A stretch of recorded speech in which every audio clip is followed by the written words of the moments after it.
First of all, great book, because what Quincy allows you to do, I guess, or you made sure he allowed you to do, is to keep your voice in this book.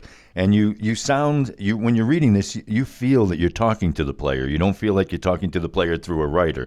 And I think that that's very important. Was that by design? Yeah, absolutely. One of the reasons why I chose Quincy is because I read the Miles Davis autobiography, which he wrote, and I knew Miles, and it sounded as though Miles was talking to me. And once I read the book, they were because I couldn't understand Miles the way he talked. There was a lot of times that I got, just got fascinated by the things that he was saying. So that you wanted to have the same experience, and I think that you did pull it off. First, let me start off. I'm a Celtics fan, okay? And I was, let's see, I would have been 16 years old in '72 when you were going over to the Knicks, and you were legend. But I want to say that, and you've heard this with all the people who've interviewed you, I'm sure, Mr. Monroe, but you're one of those guys that no one hated. People said, I wish he was on my team, but no one hated and had that respect for you. And as a New England Patriots football fan, I would say that, say, the Mannings, for example, would fall into that category. People that you like except when they're playing against you. And speak to that a little bit. That's real interesting because it certainly, I try to be a person that, I respected people and asked for respect back. And so I guess that's kind of where it was at. But, I was also a Celtics fan growing up. So I fall right in category with you. But this book was really geared to try and let people know who I am. A lot of people know Earl Monroe, but they don't know from where I come from, all the nuances that I've, encountered as I grew up, and then, all the other things that happened to me to, make me who I am today. And so this book was an attempt to, kind of unmask me and make it so that people really understood me and know who I am. And I think we did a pretty good job because, people that I talked to about this book who's read it, they said, Earl, this is not just a sports book, it's a sports novel. And that's a real compliment because I wanted to try and bring not only just about basketball, I wanted to also get some things in there about the times and the reflection of those times when I was growing up. Yeah, thank you for that, because everybody mentions South Philly, right? And when I'm in Arizona right now, and we'll run into folks that are talking about the struggle that the Latinos are facing, and they're talking about some of the issues, and they bring it back to the African-American struggles of the 60s and all that. And even though I respect what they're going through, they didn't go through what you guys went through in places like South Philly. It was a different world then. I mean, they have all the benefits of assistance and really just people realizing that there is a plight. Give me a feel for what it was like to grow up in South Philly back in the 60s and even before that.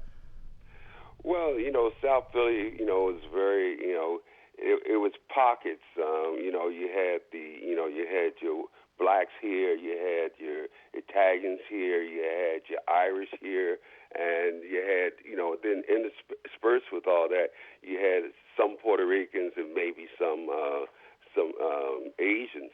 But everyone stayed basically in their pockets, and it just happened as when the summertime, it would come, or the spring, March signaled race riots, and there were race riots all over Philadelphia during those times, and we used to set our calendar, and the first race riot we would say, must be spring. But, even at that, Philadelphia was also a fascinating place to grow up in. I cherish the days, that I was in Philadelphia because it really set the tone and set a platform for, my thinking and how I am today. Well, and let me ask you about basketball in general, because I'm still a fan and I still get out there and play with my kids and things like that. My pet peeve in 21st century basketball is that there are great athletes, but not that many basketball players. I mean, to see college kids who can't hit a free throw, to see people who can muscle their way into the basket over and over and then miss the layup. I mean, speak to what it's like to be a basketball player first, because that's what you were. Well, in Philadelphia, we learned the game. We didn't just play the game. We had a kind of a system, if you might. There were people who were older than us, and they kind of played the game before, and what they learned, they kind of passed down to us. And we had a thing that we used to call 40 years. And 40 years meant that you had the experience in the game of basketball to realize and understand what the game was about. And with that experience and whatnot, you would pass it down to the next generation.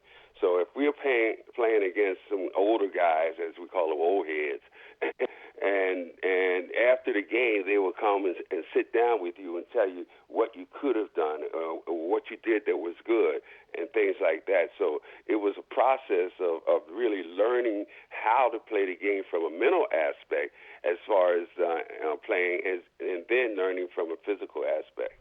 And you mentioned in the book, and you have a chapter that mentions respect. And a lot of people think that respect is something that's just from the old days.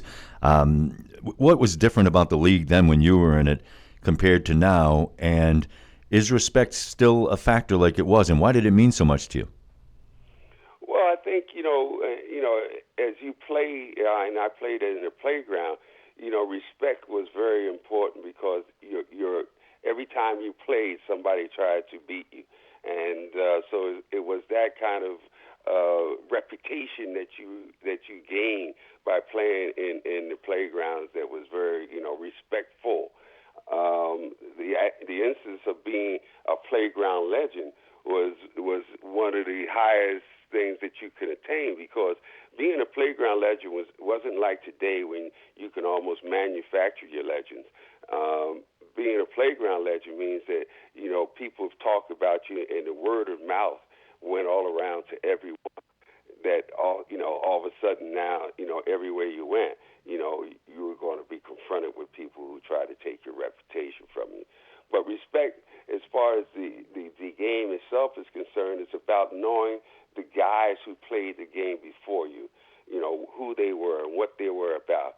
And, that's how you respect the game. And it's not, the game didn't just start, with Magic and Bird and Michael Jordan.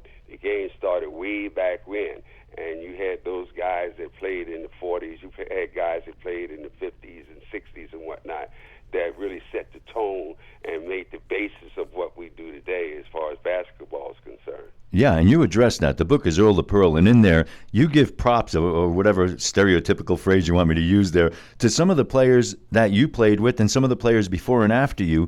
And you mentioned guys like Bird and Havlicek and people like that, talking about what their basketball skills were all about.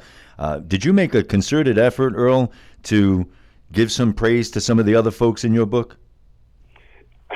Yes, I did. I did that because in so many books and other instances and articles and whatnot, you always hear about the name guys, and I made an effort to try and let people know that there are other people that also played the game. And when you think about kids, reading these things, they always read about the same people. It's almost like what they call African American Month. And you always hear about Rosa Parks, you hear about Martin Luther King, and so forth and so on. Well, I wanted people to understand that there are other guys who are very fluent at this game and played the game with a passion, and wanted to get their names out there, so maybe there could be some conversation about them as well. All right, Earl, give me one of those people that you didn't even put in the book. Give me a guy that no one really even knows that you didn't like playing against because this guy gave you headaches. Well, Nate Williams, who played for Kansas City. Nate Williams was about 6'3", about 6'3", 6'4".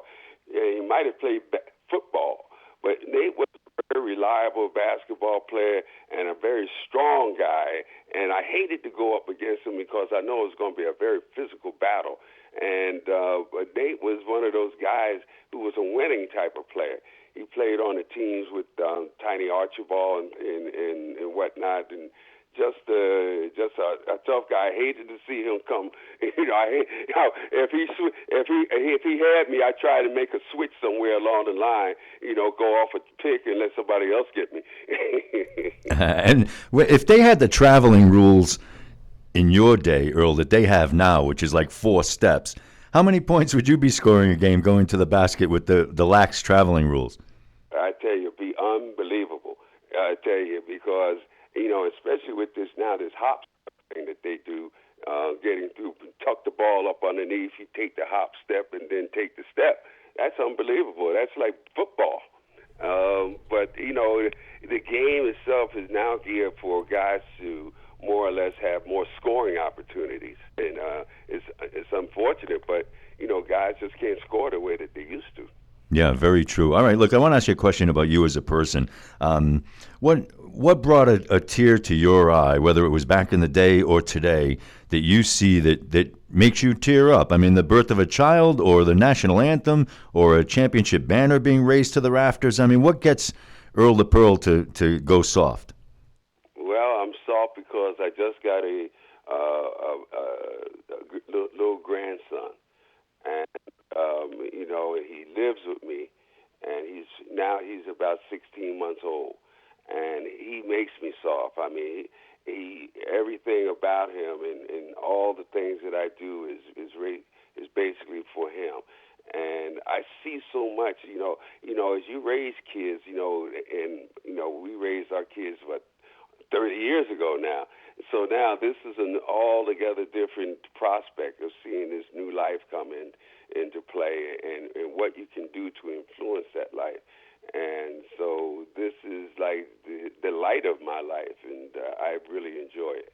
All right, tough question associated with this guy now. What would you tell this little one to prepare this person for the world ahead? It's a pretty crazy world now. Yeah, it is. But, the main thing that I would tell him is to always stay true to what you believe and be truthful and forthright. And one of the things that I try and impress, upon people, and even myself, is always be correct, because you never know who's looking at you, and you never know how it comes back on you. All right, last question for you. A guy who you wanted on your team but you never got to play with. Kareem. I would love to play with Kareem. Reliable guy, even though I had some great centers with, Willis Reed and Wes Unseld.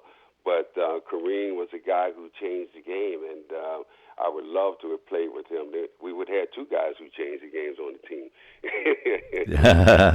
Hey, Earl, I want to thank you for the memories, man. Class act all the way, and I wish there were more like you today in today's game. Thank you for your time, and I hope your book sells 1 billion copies, sir. Well, thank you much. I appreciate it. You have a wonderful day. You too. Earl the Pearl Monroe, folks.